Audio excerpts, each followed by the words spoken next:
ډیرو محترمو مسلمانانو نن یو داسې بهترینه او پاورفل وظیفه د یوې ورځې او د جمعې د شپې خاص وظیفه ده. که د جمعې په ورځ نه د جمعې په ورځ هم کولی شئ. د دوه ورځو کې یعنی نن او سبا دا بهترینه او دا مجربه وظیفه وکئ. د الله جل شانه د مدد او د نصرت وظیفه وکئ.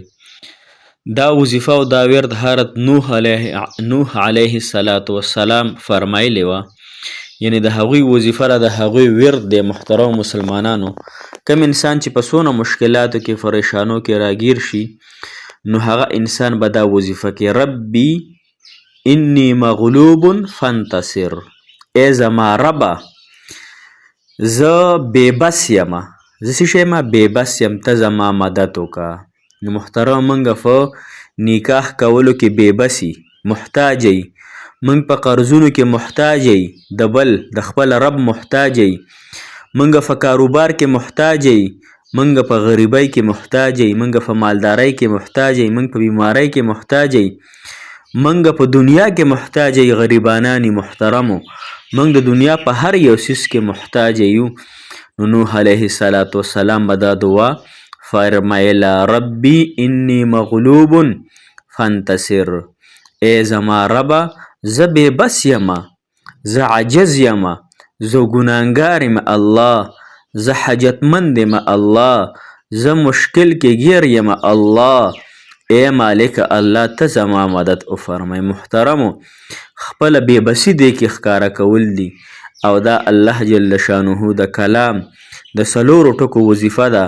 نو کم انسان چې دا وظیفه وکي او خپل درد الله جل شانه ته خالی کی، خپل سینه الله جل شانه ته کولو کی چې ای کریم الله، ای غالب الله، زه مغلوب یم او ته غالب یې الله، زه په ګناهونو کې پټ یم الله، ته پاک الله، الله زه په قرضونو کې ورډوب یم الله، ته د هر غیب نه پاک الله، الله زه د ښځې او د بیبي محتاج یم الله، ته د ښځې او بیبي نه پاک مالک الله، الله زه د بچو محتاج یم الله، ته د بچو نه پاک مالک الله، زما دا حاجت پوره که الله، زما دا مشکل اسان که انشاء الله. محترمو، ډیره د درد او ډیره د بهترینه وظیفه ده، د الله تعالی د مدد د خپل بېبسۍ وظیفه ده.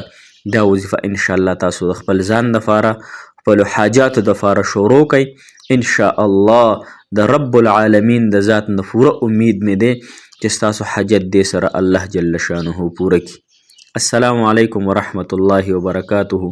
ډیرو معزز و محترم او قابل قدر مسلمانانو، خویندو وروڼو، هغه مسافر کوم چې بهر دی الله تعالی کامیاب کړي، هغه نوجوانان کوم چې زموږ وظایف اوري، ټولو نوجوانانو ته د الله تعالی د زړه خوشحالۍ ورکړي، د زړه غمونه دی الله تعالی د ټولو نوجوانانو ختم کړي، د ټولو تورسرو زنانو دی الله تعالی نکاحګانې وکړي، الله دې کورونه آباد کړي، الله ستاسو زندګۍ آبادې کړي. محترمو، دا دعاګانې انشاء الله موږ کوو ټولو مسلمانانو ته بغیر د څه لالچه، بغیر د څه عوض نه، او انشاء الله ستاسو خدمت په هم کوو. کو ختمي، کو سورت یاسین ختمي، کو سورت رحماني، کو وظایف وي، زمونږ نه څه کېږي ستاسو دپاره انشاء الله کمنټ کې هم ویلی شئ، واټساپ هم رابطه کولی شئ. انشاء الله خاص د الله تعالی د رضا دپاره به کوو. محترمو، ټول ګناهګاران ګناهونو و الله تعالی نه توبه وباسه چې الله زموږ د ټولو مسلمانانو، د ټولو مسافرو، د ټولو خلکو ګناهونه الله تعالی معاف کړي. محترم مسلمانانو، نن زموږ وظیفه د حضرت نوح علیه السلام وظیفه ده او بهترینه وظیفه ده.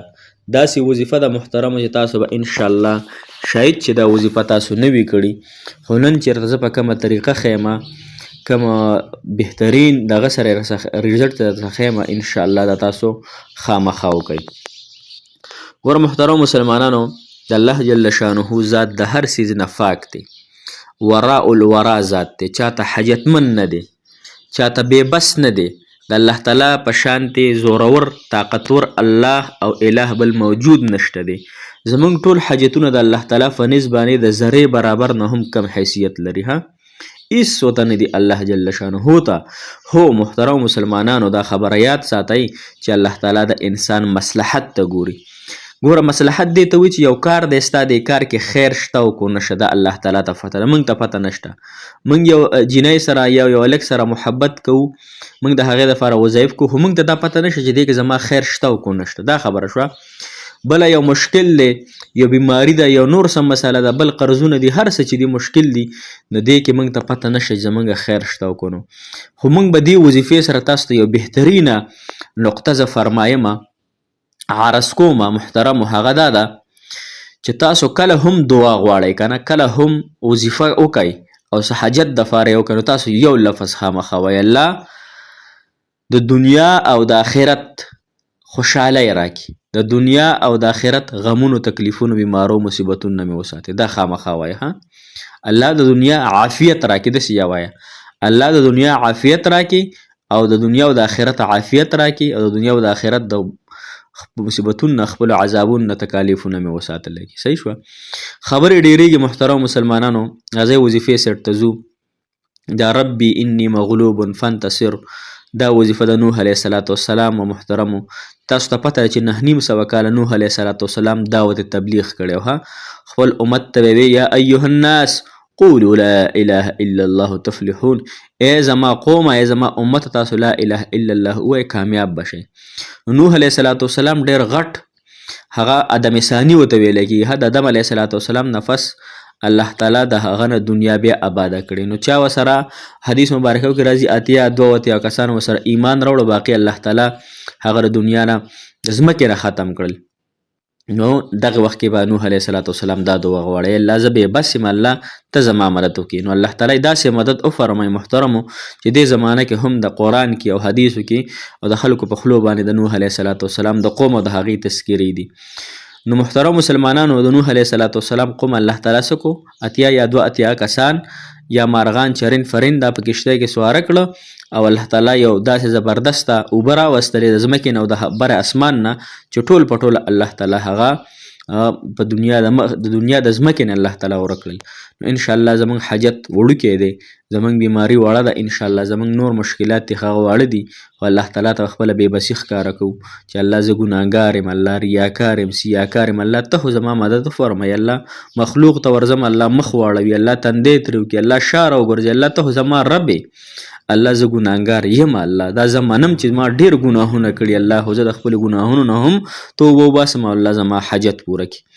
محترمو 11 پیرې به درود ابراهیمي وایي، کوم چې موږ مانځه کې وایو 11 پیرې درود ابراهیمي، او هغې نه پس په 314 پیرې د شپې د ماسخوتن مونږ نفس یا د جمعې په ورځ د مازدیګر مونږ نفس ربي انی مغلوب فانتصر.